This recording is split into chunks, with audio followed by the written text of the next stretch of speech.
Hello అండి. అందరికీ happy Sunday. So, నిన్న ఫిష్ మార్కెట్‌కెళ్ళానని జెప్పా గదా! ఏమేం తెచ్చానో అన్నీ చూపిస్తా. వాటి కాస్ట్ ఎంత పడింది? ఏం తీసుకున్నాం? ఎలా క్లీన్ జేసుకున్నాం? అంతా ఈ వీడియోలో వస్తుంది. ఏ ఫిష్ మార్కెట్‌కెళ్ళాం అన్నది గూడా చూపిస్తా. సో, వీడియో కంప్లీట్‌గా చూడండి. లైక్ చేయండి, షేర్ చేయండి, సబ్స్క్రైబ్ చేసుకోండి. ఫస్ట్‌గా అయితే నేను మీకు చూపిస్తున్నది కొరమీను ముక్కలు. అక్కడే కట్ చేయించుకొనొచ్చాము. చిన్నప్పుడు తోలు తీస్తా అంటారు గదా! అట్లనే ఈ చేపకు గూడా తోలు తీసేసాము. అదేనండి రెస్టారెంట్‌లో స్కిన్‌లెస్, బోన్‌లెస్ చేసి అమ్మేస్తారు చూసారా? అపోలో ఫిష్, గొరక, జిలేబీ అని చాలా రకాల పేర్లే ఉన్నాయిలెండి. అవన్నీ పక్కన పెడితే, ఈ కొరమైన ముక్కలైతే తెచ్చుకున్న తర్వాత ఉప్పు, పసుపు వేసేసి చక్కగా కొంచెం నిమ్మకాయ ముక్క కూడా వేసేసి క్లీన్ చేసేసుకున్నాము. ఎందుకంటే ఇందులో జిగురు ఎక్కువ ఉంటది. క్లీనింగ్ అయిపోయిన తర్వాత ఈ ఫ్రై మ్యారినేషన్ కోసం మేము ఉప్పు, పసుపు, కారం అంతా మన టేస్ట్‌కి తగినంత వేసేసుకొని దీంట్లో కొంచెం అల్లం వెల్లిపాయ పేస్టు, ధనియాల పొడి, గరం మసాలా, కొంచెం నూనె వేసేసి కావాలంటే ఇప్పుడైనా వేసుకోవచ్చు నిమ్మకాయ, లేదా ఫ్రై చేస్తామనే కొంచెం సేపు ముందైనా నిమ్మకాయ వేసి కలుపుకోవచ్చు. నిమ్మకాయ వేసేసి మొత్తం అంతా మ్యారినేషన్ చేసేసుకొని మనం ఫ్రిడ్జ్‌లో స్టోర్ చేసుకోవచ్చు. సో, ఇదైతే మేము స్టోర్ చేసుకోవడానికి అని చెప్పేసి మ్యారినేషన్ చేస్తున్నాం. అందుకే నేనైతే ఇప్పుడు నిమ్మకాయ వేయట్లేదు. చక్కగా ఫ్రై చేసుకునే ముందు ఒక 1 అవర్ ముందు బయటకు తీసి పెడతాం కదా ఫ్రిడ్జ్‌లోంచి. సో, అప్పుడు వేసుకున్నా సరిపోతుంది.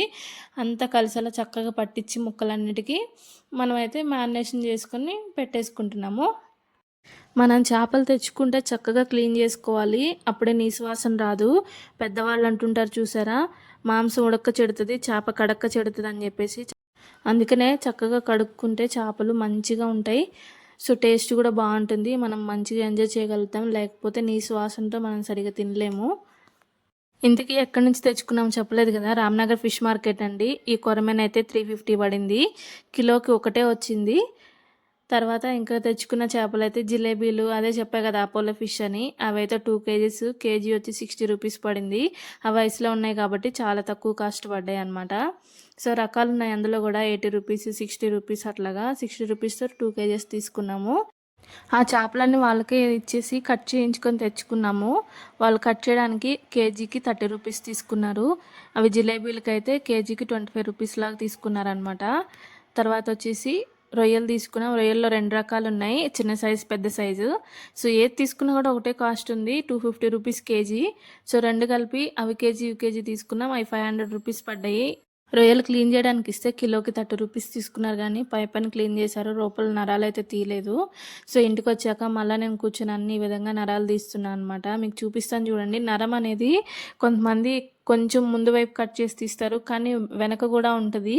ముందు నుంచి వెనక వరకు ఈ విధంగా కట్ చేసుకుంటే సో, వెనక నుంచి తీసుకోవాలి నరము. ముందు నుంచి కాదు. వెనక నుంచి లాగితే ఇట్లా పొడుగ్గా వస్తుంది చూడండి. ఇవి క్లీన్ చేయడానికే నాకు దగ్గర దగ్గర 2 అవర్స్ పట్టిందండి బాబు. ఇవి తినడానికి బాగానే ఉంటాయి కానీ క్లీన్ చేయాలంటే నడుములు పడిపోతాయి. ఇవే ఇంటి దగ్గర క్లీన్ చేసుకోవాలంటే చేపలైతే చక్కగా మనం బండకేసి రుద్దుకోవచ్చు. అట్లా కడుక్కుంటే చక్కగా పువ్వుల్లాగా తెల్లగా ఉంటాయి చేపలైతే. కానీ ఇక్కడ మనకు సిటీల్లో ఆప్షన్ ఉండదు కదా! ఈ రొయ్యలైతే ఎక్కడైనా ఒకటేలెండి. సట్లో వేసుకొని కొంచెం ఉప్పు, పసుపు వేసుకొని క్లీన్ చేసుకోవటమే. ఈ నరాలు తీయటమే చాలా అంటే చాలా టైం పడుతుంది. ఒక్కొక్కటి తీసుకోవాలి కదా! కానీ రొయ్యలు కొనేటప్పుడు బాగుంటుంది కానీ వండేటప్పటికే సగానికి సగం పోతాయి. కిలో తీసుకొస్తే ఇవి పైన పొట్టు తీసినప్పటికే మనకు 1/2 కేజీ అనిపిస్తాయి. ఇవి ఇంకా ఉడకబెట్టేస్తే పావు కేజీ అనిపిస్తుంది. సో, అట్లా ఉంటుందన్నమాట. చిన్న రొయ్యలు క్లీన్ చేసుకోవడం అయిపోయింది. ఇది పెద్ద రొయ్యలు అనమాట. ఇవే లోపల తెల్లగా ఉంది నరమైతే. అంత నల్లగా ఏం లేదు. అవైతే ప్రతి ఒక్కటి చాలా నల్లగా ఉంది. ఇక్కడ అక్కడక్కడ మాత్రమే అడపాదడపా కనిపిస్తున్నాయి కానీ ఈ నరాలైతే చాలా తెల్లగానే ఉండేవి. చూడ్డానికి అంత చిరాకుగా ఏం లేవు. కానీ ఆ చిన్న దాంట్లో మాత్రం నరం అసలు నల్లగా ఉంది. మరి ఎందుకో ఆ డిఫరెన్స్ నాకైతే తెలీదు. మీకు తెలిస్తే కామెంట్ చేయండి. చిన్నతనంలో ఈ రొయ్యలు తినాలంటే ఎప్పుడో సంవత్సరానికి ఒకసారో, 2 సంవత్సరాలకు ఒకసారో చాలా అరుదుగా దొరికేయి. పీతలు మాత్రం పొలం గట్ల వైపు ఉంటే మా నాన్నమ్మ అయితే పట్టుకొని వచ్చేది. చిన్నతనంలో రోజులే వేరు. అసలు వర్షం పడుతుందంటే మష్రూమ్స్, పుట్టగొడుగులండి చాలా బాగా వచ్చేయి. అసలు మనకు న్యాచురల్ ఫుడ్డే దొరకట్లే ఇప్పుడు. ఏదున్నా ఆర్టిఫిషియలే. ఇట్లా అన్ని నరాలు తీసేసుకొని చక్కగా ఉప్పు, పసుపు వేసి 3, 4 సార్లు కడిగేసి మంచిగా వీటిని ఉడకబెట్టేసాము. కొన్ని చిన్నవి అయితే ఉడకబెట్టేసి పెట్టాము. అవి కర్రీ కానీ గోంగూరలో వేసి చేసుకోవచ్చని. ఈ పెద్దవి అయితే కొంచెం బిర్యానీ కానీ ఏదైనా చేయొచ్చు అని చెప్పేసి ఇవైతే నార్మల్గానే ఫ్రిడ్జ్లో పెట్టేసుకున్నాం. ఏం మ్యారినేషన్ చేసుకోకుండా డీప్ ఫ్రిడ్జ్లో పెట్టేసుకున్నాం. మనకు కావాల్సినప్పుడు బయటికి తీసుకొని ఎప్పుడు తినాలనిపిస్తే అప్పుడు తీసుకొని చక్కగా ఇవి మ్యారినేట్ చేసుకొని వండుకోవచ్చు.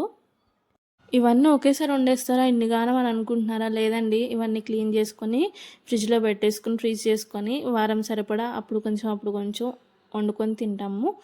సో, మీకు కానీ వీడియో నచ్చితే లైక్ చేయండి, షేర్ చేయండి, సబ్స్క్రైబ్ చేసుకోండి. మీరు నాన్ వెజ్ తెచ్చుకుంటే ఎలా స్టోర్ చేసుకుంటారో కామెంట్ చేయండి. Bye bye.